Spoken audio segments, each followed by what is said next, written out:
Um importante ativador que pode interferir na nossa atividade, na nossa produtividade, são os colegas, por incrível que pareça.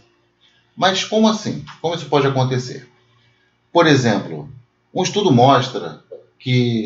feito nos Estados Unidos, mostra que naquele país, mais de 400 mil pessoas por ano são prejudicadas pela administração incorreta de medicamentos pelas próprias enfermeiras do hospital.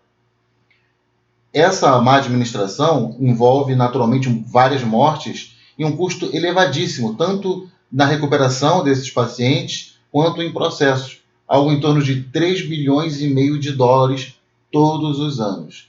Mesmo sendo conhecida a causa, ainda assim o problema persiste. O pesquisador que cuidou dessa pesquisa, ele chegou a dizer que se isso fosse uma doença, essa administração incorreta de medicamentos, se isso fosse uma doença, seria a terceira maior causa de morte por doença nos Estados Unidos. Então a gente está falando de algo muito sério, e algo conhecido, e algo que não consegue ser resolvido. E qual é o motivo? A pergunta é por que tanto problema na administração dos remédios? A alegação e os estudos mostram que existem vários fatores, é claro. O estresse, o cansaço, a atividade dentro de um hospital, de uma CTI, etc. e tal.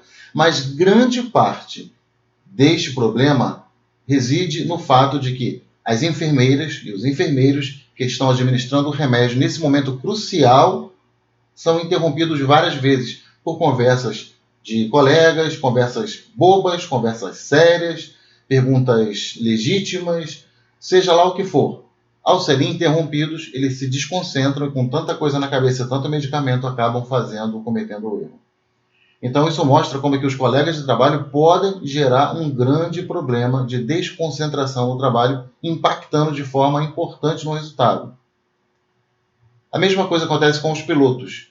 Os estudos ao longo dos anos mostraram que o grande perigo em um voo, o maior perigo, está abaixo dos 10 mil pés. Isso implica, basicamente, quando o avião está decolando e até ele tomar a velocidade cruzeiro, ou quando ele está iniciando o seu pouso. Ou seja, esses são os momentos críticos.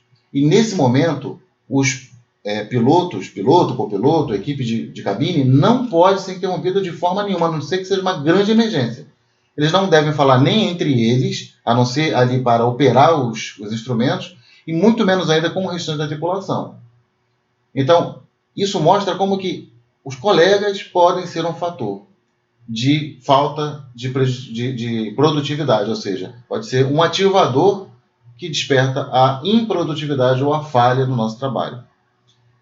Isso pode ser feito de maneira totalmente inofensiva. Geralmente é assim, ninguém quer prejudicar o outro. Apenas passa, fala, oi, tudo bem, você está no meio de uma atividade, concentrado, seja uma atividade manual, seja uma atividade intelectual, alguém parou para falar com você, como é que você está, como é que está a família, você viu ontem o jogo? Pronto, você já desconcentrou daquilo, está pensando em outra coisa, quando volta, às vezes nem lembra o que estava fazendo. Isso feito algumas vezes ao longo do dia, isso vai ter um impacto no final, gerando certo prejuízo. Ainda isso é piorado em alguns ambientes. Por exemplo, talvez você trabalhe num ambiente de escritório. Se for o caso, hoje em dia é muito comum o uso dos escritórios abertos. Ou seja, aqueles escritórios onde tem um monte de mesa, aquelas divisórias bem baixinhas, alguns nem têm divisória. Isso foi considerado interessante para aumentar a colaboração entre os funcionários há alguns anos atrás, mas vem se mostrando cada vez mais ineficaz e ineficiente. Nem aumenta a colaboração e atrapalha muito na concentração, porque as pessoas têm que falar baixinho, quando fala um pouquinho mais alto o outro já ouve, o que um está fazendo o outro está vendo, isso atrapalha, não deixa a pessoa se concentrar no trabalho dela. Caso você não trabalhe em escritório, trabalhe numa atividade mais manual, geralmente essas atividades são executadas em ambientes abertos, onde as pessoas têm livre passagem. Então elas podem passar por ali, fazer barulho, incomodar, derrubar coisas, te chamar para uma conversa, em suma. Essas são coisas que podem realmente gerar impacto na sua atividade. Talvez você não seja um piloto, nem um enfermeiro, nem está fazendo uma coisa de extrema gravidade e periculosidade, mas pode ser que esteja. Qualquer que seja o caso, é importante focar na sua atividade, especialmente nos momentos críticos. Nesses momentos críticos, talvez você possa combinar com os colegas de trabalho: olha, gente, tem hora que eu estou aqui concentrado, eu não posso parar, então eu queria não ser incomodado. Mas para vocês saberem, eu vou botar aqui uma plaquinha, eu vou botar aqui algum sinal físico, visual, dizendo que agora não posso, agora não dá, agora eu vou estar trabalhando em alguma coisa que não posso parar. Seja em ambiente de escritório, seja em ambiente aberto. Combine alguma coisa para que seus colegas não se tornem ativadores da sua falta de produtividade, das várias interrupções que vão aí desconcentrar você. Tá bom? Então, tratamos desse ativador, vamos falar de outros ativadores em aulas futuras. Chegamos assim, então, ao final da nossa aula, nos encontramos na próxima.